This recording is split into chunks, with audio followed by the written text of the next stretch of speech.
Nongeye kubaha ikaze kuri Mitive Inspires. Uyu munsi rero tugeze ku munsi wacu wa gatanu mu minsi 28 twihaye muri gahunda yo kwiga gushimira, gahunda yo kwiga gushimira ibyo dufite kugira ngo bidufungurire amayira y'ibindi byose twifuza. Ubaye ugeze hano bwa mbere wareba ku mavideo yabanje, uraza kubibona neza ibi by'iyi gahunda y'iminsi 28 icyo igamije. Dukesha agatabo kacu twise agatabo k'igitangaza. Rero uyu munsi noneho tugiye kurebera hamwe ikintu abantu twese duhangayikira, usanga twiruka inyuma dushakisha. Iyo umuntu mbese atabifite aba yumva yahangayitse, ubuzima bwose bwahagaze. Icyo kintu nta kindi ni amafaranga. Tugiye rero kureba amafaranga noneho igitangaza muri iyi video y'uyu munsi.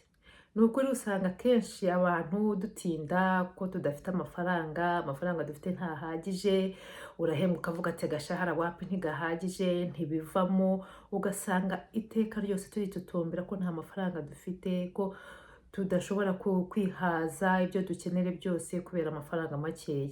Nyamara ntiturebe amafaranga dutunze ubu ngubu cyangwa se amafaranga yose twatunze kuva tuvutse kugeza uyu munsi. Ari amafaranga ababyeyi bagutanzeho, ari amafaranga inshuti zaguhaye, ari amafaranga se wakiri mu buryo bw'impano cyangwa se bikaza bitunguranye gutyo ukabona ubonye amafaranga.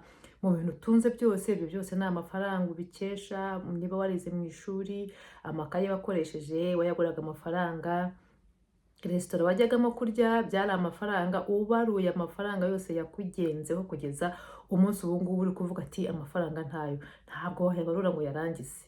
Rero ibanga ni irihe nanone? Ibanga ni iryo gushima, ukabanza ugashimira amafaranga yose watunzeho uhereye muri ibyo bintu byose, ugasubiza amaso inyuma ukavuga ati Mana ushimirwe kubw'amafaranga natunzeho, ushimirwe kubw'amafaranga yose yangenzeho kugeza ubu.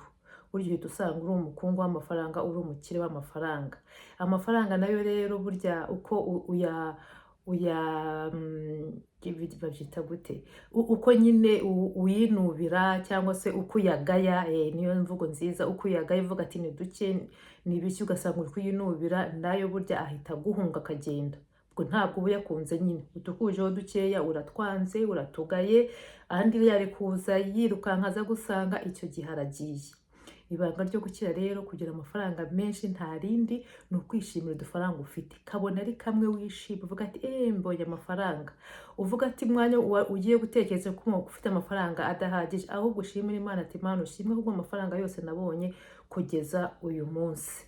Rero reka twige gushimira amafaranga make dufite, cyangwa se iyo twigeze kugira, iyo tubona mu kazi umushahara wacu, ibyo byose tubyishimire kugira ngo n'andi mafaranga dukeneye azaze adusanga.